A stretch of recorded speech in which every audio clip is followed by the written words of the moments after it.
ಈಗಾಗಲೇ ನಮ್ಮ ವರಿಷ್ಠ ನಾಯಕರು ಕೇಂದ್ರ ಸರ್ಕಾರದವರು ತೀರ್ಮಾನ ಮಾಡಿದ್ದಾರೆ. ಮೊದಲೇ ತೀರ್ಮಾನ ಮಾಡಬೇಕಾಗಿತ್ತು, ಆದರೆ ಮಾಡಿದ್ದಕ್ಕಾಗಿ ಅದನ್ನು ಸ್ವಾಗತ ಮಾಡಿದ್ದಾರೆ. ಕಾಲಮಿತಿಯಲ್ಲಿ ಅದನ್ನು ಪಾರದರ್ಶಕವಾಗಿ ಸಾಮಾಜಿಕ, ಶೈಕ್ಷಣಿಕ, ಆರ್ಥಿಕ ಎಲ್ಲ ವಿಷಯಗಳನ್ನು ಸೇರಿಸಿಕೊಂಡು ಜಾತಿ ಗಣತಿ ಮಾಡಬೇಕು ಅನ್ನೋಂಥದ್ದಕ್ಕೆ ಸ್ವಾಗತ ಮಾಡಿದ್ದಾರೆ. ನಾನು ಸ್ವಾಗತ ಮಾಡ್ತೇನೆ. ಗಣತಿಯಲ್ಲಿ ಕೂಡ ಸಾಕಷ್ಟು ಗೊಂದಲ ಅದೆಲ್ಲ ಅಖಿಲ ಭಾರತ ವೀರಶೈವ ಲಿಂಗಾಯತ ಮಹಾಸಭೆ ಸಭೆಯಲ್ಲಿ ಚರ್ಚೆ ಮಾಡಿದ್ದೇವೆ. ಸುಮಾರು 90ರಿಂದ 100 ಉಪಜಾತಿಗಳಿದ್ದಾವೆ, ಕೆಲವೊಂದು ಬಿಟ್ಟು ಹೋಗಿದ್ದಾವೆ ಅನ್ನುವಂಥದ್ದು ಕೆಲವೊಂದು ಸಣ್ಣ ಸಮುದಾಯಗಳ ಅಭಿಪ್ರಾಯವಿದೆ. ಅದೆಲ್ಲವನ್ನು ಕ್ರೋಢೀಕರಿಸಿ ಇವತ್ತು ಸರ್ಕಾರದ ಮುಂದೆ ಮಾನ್ಯ ಮುಖ್ಯಮಂತ್ರಿಗಳ ಗಮನಕ್ಕೆ ತರ್ತೀವಿ. ನೋಡಿ, ಈಗ ಸಚಿವ ಸಂಪುಟದಲ್ಲಿ ಅದಕ್ಕೆ ಸನ್ಮಾನ್ಯ ಮುಖ್ಯಮಂತ್ರಿಗಳು ಒಂದು ಸಭೆಯನ್ನು ಕರೆದಿದ್ದರು. ಆ ಸಭೆಯಲ್ಲಿ ಈಗಾಗಲೇ ವರದಿ ಬಿಡುಗಡೆ ಆಗಿದೆ, ಬಹಿರಂಗನೂ ಆಗಿದೆ. ಈಗ ಮತ್ತೆ 9ನೇ ತಾರೀಕಿಗೆ ಸಚಿವ ಸಂಪುಟದ ಸಭೆ ಇದೆ. ಸಚಿವ ಸಂಪುಟದ ಸದಸ್ಯನಾಗಿ ಸಚಿವ ಸಂಪುಟದಲ್ಲಿ ನನ್ನ ನಿಲುವನ್ನು ವ್ಯಕ್ತಪಡಿಸುತ್ತೇನೆ. ಸರ್ಕಾರದಲ್ಲಿ ಬಹಳಷ್ಟು ಹೇಳ್ತಾ ಇದ್ದಾರೆ, ಕುರ್ಚಿ ಉತ್ಸವ ಮಾಡ್ತಾ ಇದ್ದಾರೆ, ಯಾವುದೇ ಕಾರಣ ಜಾರಿ ನೋಡಿ, ಆ ರೀತಿ ಯಾವುದೂ ಇಲ್ಲ. ನಮ್ಮ ಸರ್ಕಾರ ಬಸವ ತತ್ವದ ಆಧಾರದ ಮೇಲೆ ನಡೆಯುವಂಥ ಸರ್ಕಾರ ಇದೆ. ಸರ್ವರಿಗೂ ಸಮಪಾಲು ಅನ್ನುವಂಥ ರೀತಿಯಲ್ಲಿ ಪ್ರತಿಯೊಬ್ಬರಿಗೂ ಸಾಮಾಜಿಕ ನ್ಯಾಯ ಕೊಡುವಂಥ ಕೆಲಸ ನಮ್ಮ ಸರ್ಕಾರ ಮಾಡ್ತದೆ.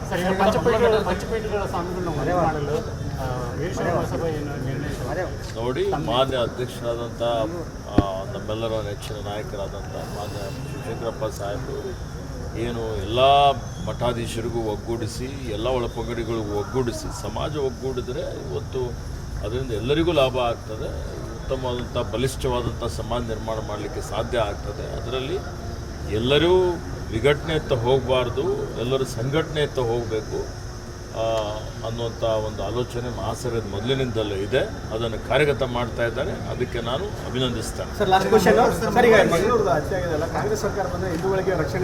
ನೋಡಿ, ಕಾಂಗ್ರೆಸ್ ಪಕ್ಷ ಇವತ್ತು ಯಾವಾಗಲೂ ದುಷ್ಕರ್ಮಿಗಳಿಗೆ, ಭಯೋತ್ಪಾದಕರಿಗೆ, ಇವತ್ತು ಯಾರು ಅಕ್ರಮ ಮಾಡ್ತಾರೆ, ಯಾರು ಕೊಲೆಗಡುಕರಿದ್ದಾರೆ, ಆ ಕೊಲೆಗಡುಕರಿಗೆ, ಈ ಸಮಾಜಘಾತಕ ಶಕ್ತಿಗಳಿಗೆ ಯಾವುದೇ ಜಾತಿ ಇರೋದಿಲ್ಲ.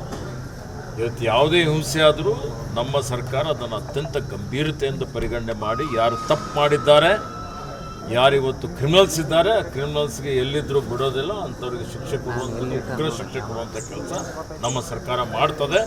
ಆ ಘಟನೆಯನ್ನು ತೀವ್ರವಾಗಿ ಖಂಡಿಸ್ತೇನೆ ಮತ್ತು ಪೊಲೀಸ್ ಇಲಾಖೆಯವರು ಕ್ರಮ ಕೈಗೊಳ್ತಾರೆ. ಭದ್ರತಾ ವೈಫಲ್ಯ ಅಂತ ಆಪಾದನೆ ಮಾಡ್ತಿರಲ್ಲ ಸರ್, ಈಗ ರಾಜ್ಯ ಸರ್ಕಾರದ ಕೇಂದ್ರದ ಬಗ್ಗೆ ಭದ್ರತಾ ವೈಫಲ್ಯ ಪಹಲ್ಗಾಮ್ದಲ್ಲಿ ಆಗಿದ್ದು ನೋಡಿದ್ದೀರಾ ಇಲ್ಲ? ಹಿಂದೆ ಇವತ್ತಿನ ದಿವಸ ಕಂದಹಾರದಲ್ಲಿ ಯಾವ ರೀತಿಯಲ್ಲಿ ಏರೋಪ್ಲೇನೇ ಅಪಹರಣ ಮಾಡಿದ್ದಂಥದ್ದು ನೋಡಿದ್ದೀರಿ, ಹೈಜಾಕ್ ಮಾಡಿದ್ದಂಥದ್ದು. ಭಯೋತ್ಪಾದಕರಿಗೆ ಹೋಗಿ ಕೇಂದ್ರ ಸಚಿವರೇ ಇವತ್ತು ಅವರಿಗೆ ಫ್ಲೈಟ್ರಲ್ಲಿ ಒಯ್ದು ಕೊಟ್ಟಿದ್ದಂಥದ್ದು ನಿಮ್ಮ ಗಮನದಲ್ಲಿದೆ. ಪಾರ್ಲಿಮೆಂಟಲ್ಲಿ ಅಟ್ಯಾಕ್ ಆಗಿದ್ದು ನೋಡಿದ್ದೀರಾ ಇಲ್ವಾ? ಅಕ್ಷರಧಾಮ್ ಮೇಲೆ ಅಟ್ಯಾಕ್ ಆಗಿದ್ದು ಯಾರ ಕಾರ್ಯಕಾಲದಲ್ಲೇ ಆಯಿತು? ಅವ್ರ ಕಾರ್ಯಕಾಲದಲ್ಲೇ ಆಯ್ತಲ್ಲ. ಮತ್ತು ಇವ್ರಿಗೇನು ನೈತಿಕತೆ ಇದೆ ನಮ್ಮ ಬಗ್ಗೆ, ನಮ್ಮ ಸರ್ಕಾರದ ಬಗ್ಗೆ ಮಾತನಾಡಲಿಕ್ಕೆ? ಇವ್ರು ಹೇಳಿ ನಮಗೆ ಇವತ್ತು ಇನ್ನೂ ಅದಕ್ಕೆ ಒಳ್ಳೆ ರೀತಿಯಿಂದ ಉತ್ತಮವಾಗಿ ಆಡಳಿತ ಕೊಡಲಿಕ್ಕೆ, ಭದ್ರತೆ ಹೆಚ್ಚಿಸಲಿಕ್ಕೆ, ಬೇಹುಗಾರಿಕೆಗೆ ಇನ್ನೂ ಹೆಚ್ಚಿನ ರೀತಿಯಲ್ಲಿ ನಾವು ಕ್ರಮ ಕೈಗೊಳ್ಳಲಿಕ್ಕೆ ಏನು ಮಾಡಬೇಕಾಗಿದೆ ಅಂತ ಸಲಹೆ ಕೊಡಲಿ ಅವರು. ನೋಡಿ, ಮಾನ್ಯ ಸಿದ್ದರಾಮಯ್ಯಜಿಯವರು, ಮಾನ್ಯ ರಾಹುಲ್ ಗಾಂಧಿಯವರು, ಖರ್ಗೆಜಿಯವರು ಈಗಾಗಲೇ ಹೇಳಿದ್ದಾರೆ, ಶತ್ರು ರಾಷ್ಟ್ರಕ್ಕೆ ತಕ್ಕ ಪಾಠ ಕಲಿಸಿ ಸುಮ್ಮನೆ ಬೊಗಳೆ ಬಿಡಬೇಡಿ, ಆ್ಯಕ್ಷನ್ ತೋರಿ ಅಂತ. ಇಂದಿರಾ ಗಾಂಧಿಯವರು ಯಾವ ರೀತಿಯಲ್ಲಿ ಪಾಕಿಸ್ತಾನ ನಿರ್ಮಾಣ ಮಾಡಿದರು, ನಿಮ್ಗೇನಾಗಿದೆ? ಎಲ್ಲ ರೀತಿಯಲ್ಲಿ ನಾವು ಸಪೋರ್ಟ್ ಮಾಡ್ತಾ ಇದ್ದೀವಲ್ಲ ಪ್ರತಿಪಕ್ಷದಲ್ಲಿ ಇದ್ದುಕೊಂಡು. ಮತ್ತೆ ಯಾರು ಬೇಡ ಅಂದಾರ ನೀವು ಮಾಡಲಿಕ್ಕೆ? ಮಾಡಿ. ಸರ್ಕಾರ ಒಪ್ಪಿದೆ ಸರ್, ಈಗ ಭದ್ರತಾ ವೈಫಲ್ಯ ಅಂತ ಅವರು ಒಪ್ಕೊಂಡಿದ್ದಾರೆ. ರಾಜ್ಯ ಸರ್ಕಾರ ಮಂಗಳೂರು ವಿಚಾರದಲ್ಲಿ ಒಪ್ಕೊಳ್ಳುತ್ತಾ ಹೇಗೆ ಅಂತ ನೋಡಿ, ಈಗ ಕೇಂದ್ರ ಒಪ್ಕೊಂಡಿದೆ, ನೀವು ಒಪ್ಕೊಳ್ರಿ ಅನ್ನೋಂಥದ್ದಕ್ಕೆ ಏನಿದೆ? ನಾವು ಈಗಾಗಲೇ ಹೇಳಿದ್ದೇವೆ, ಒಂದು ಇವತ್ತಿನ ದಿವಸ ಕ್ರೈಮ್ ಆಗಿದೆ, ಅಪರಾಧ ಆಗಿದೆ.